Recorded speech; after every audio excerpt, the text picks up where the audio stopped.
Coming up, we've got an update on the Ironheart Disney Plus series, an update on the Marvel Nova project, plus also what's going on in Latin America with Star Plus going into Disney Plus, and much more. But before we go any further, make sure you do hit that subscribe button to keep up with the latest Disney Plus news. Hi, it's Roger here from What's On at DisneyPlus.com. It's time for a quick Disney Plus news roundup. So let's start off talking about a couple of Marvel projects. So recently, to promote the upcoming X-Men 97 series, which is coming to Disney Plus later this week on Wednesday the 20th of March, one of the executive producers, Brad Winderbaum, appeared on the Phase Zero podcast to promote the new series, and he kind of gave a little bit of information on the upcoming Nova project. He went on to say, "We love Nova. We are in the really early development on Nova. We have a new system behind the scenes at Marvel Studios. We're more like a traditional studio now. We are developing more than we will actually produce. So there are plans to develop Nova. I love Nova 2. I love Rich Rider 2. I hope it gets to the screen. You know, the world is chaos. There's always things. It's hard to make everything.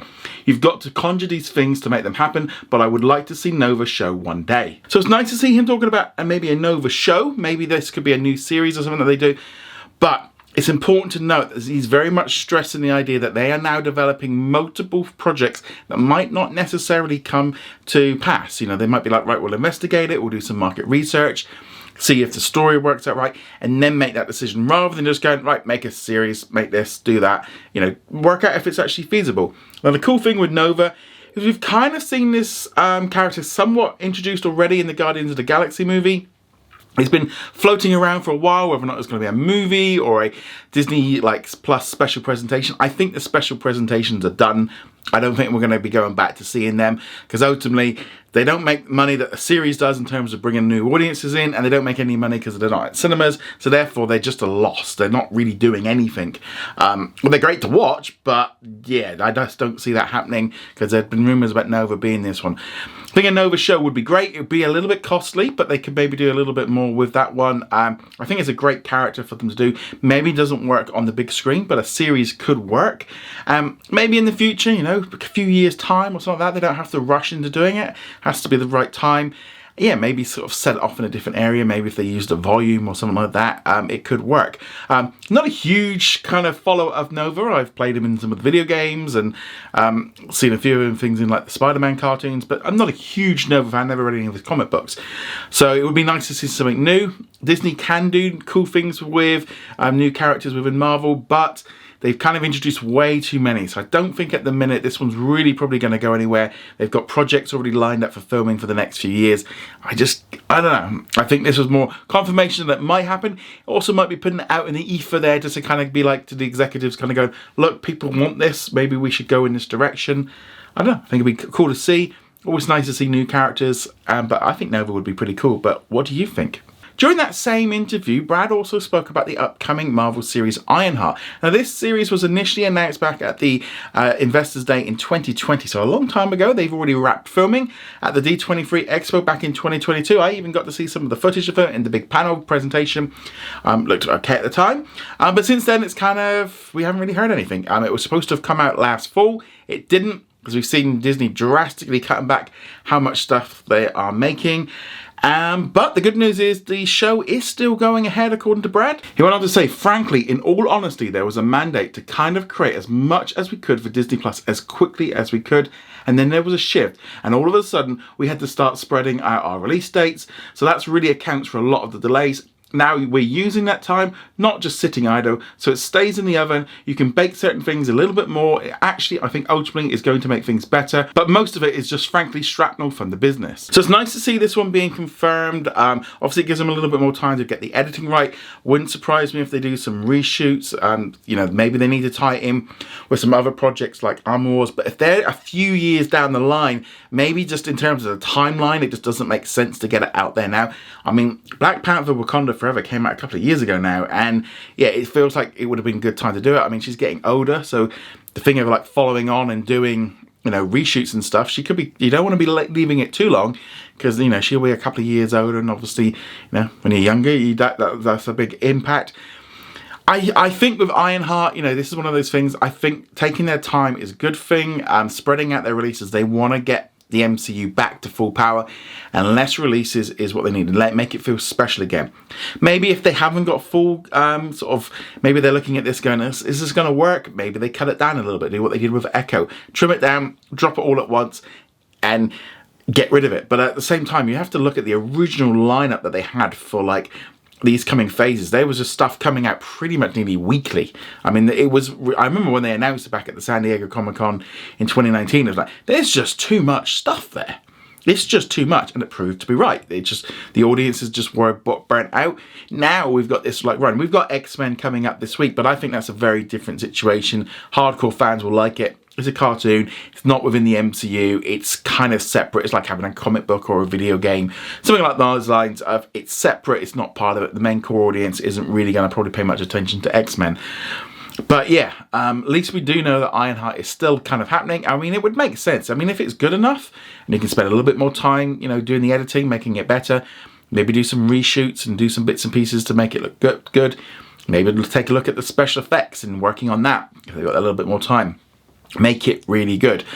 Do question whether or not we ever really needed an Ironheart series. Let's be honest, if she wasn't in Black Panther Wakanda Forever, it wouldn't have made a lot of difference. They could have done that with any other character. And this was, again, of like shoehorning stuff in during the pandemic. And this thing about them having that mandate, you can really see that when Disney Plus just shot off during the pandemic, the studios were the only thing that you could make. The parks were closed, cinemas were closed, Disney Plus was the only thing bringing in money. They were trying to take on Netflix.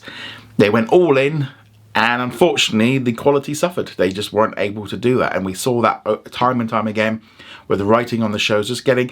Now, I wouldn't say they were terrible. I mean, these shows that came out, I didn't think they were that bad, but they could have been a lot better, and I think that's ultimately the key thing. So yeah, we're going to have obviously Ironheart coming up. I wouldn't be at all surprised if it was a 2025 series, and I don't think it's going to be coming out anytime this year, but if they do that one, and maybe Wonder Man next year, or we've also got Daredevil as well. I mean, maybe 2 series a year is enough. I think personally that's probably enough to kind of keep audiences engaged. But yeah, let us know what you think. Are you excited about Ironheart? I'd love to hear your thoughts on this in the comments below. Shifting gears now, let's now talk about Latin America, because while here in the UK and in Canada and Australia, we had the Star Hub added onto Disney Plus a couple of years ago now. In Latin America, Disney decided to do a little bit of an experiment. They tried something different. They tried launching a brand new streaming service called Star Plus.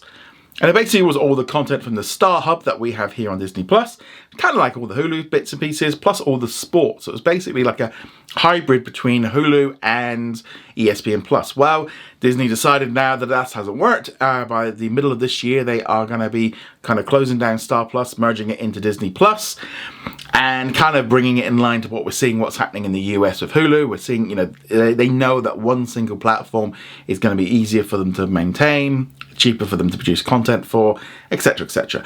Well, over the last few weeks, we're starting to see a big shift in Latin America with them starting to sort of drip feed some content on there. It started like with, obviously Echo was a big release that was shared a bit like they did in the US. Shogun was shared between Star Plus and also Disney Plus. And a couple of weeks ago, they added a host of the Planet of the Apes films. And this past weekend, they added some new like romantic films and shows. Things like the first season of Extraordinary. You had Love Victor, Love Simon, The Shape of Water, Not Dead Yet, and How I Met Your Father. So there was a kind of a collection there of Star originals. They've still got the Star original logo on them.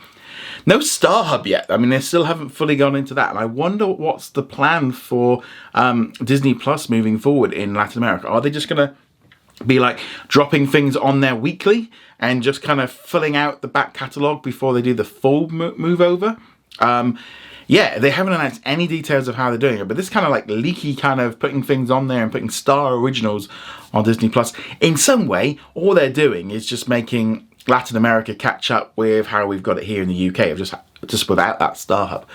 But maybe they don't want to have the Star Hub and the Star Plus like thing running at the same time. Don't know, but yeah, things are starting to leak into place. They're getting things ready.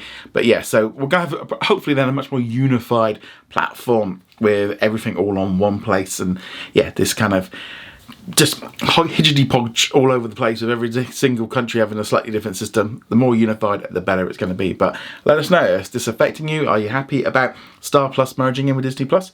I'd love to hear your thoughts on that in the comments below. In our comment of the day, which comes from Frank, who says, how is it that Marvel Unlimited costs $10 a month, yet the manga subscription apps like Shonen Jump only cost about $3 and apparently has more subscribers and offers free chapter previews? So I'm kind of a former subscriber to Marvel Unlimited. I've dropped in and out and stuff. I have stages where I want to read it and then I don't, and then I do, and then I behave for it, and like anyone.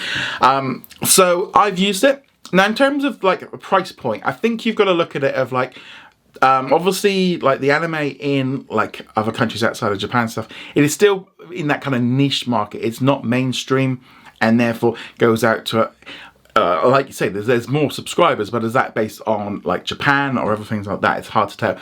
Also, just at a brief glance, you can see that Marvel Unlimited has twice as many comics, has 30,000 compared to 15,000 for the manga one. But also, it's just a different market. And also, I mean, essentially, Marvel will want to make sure that that price is good to go for a while, get people locked in. I think the $9.99, I think it's a good price anyway.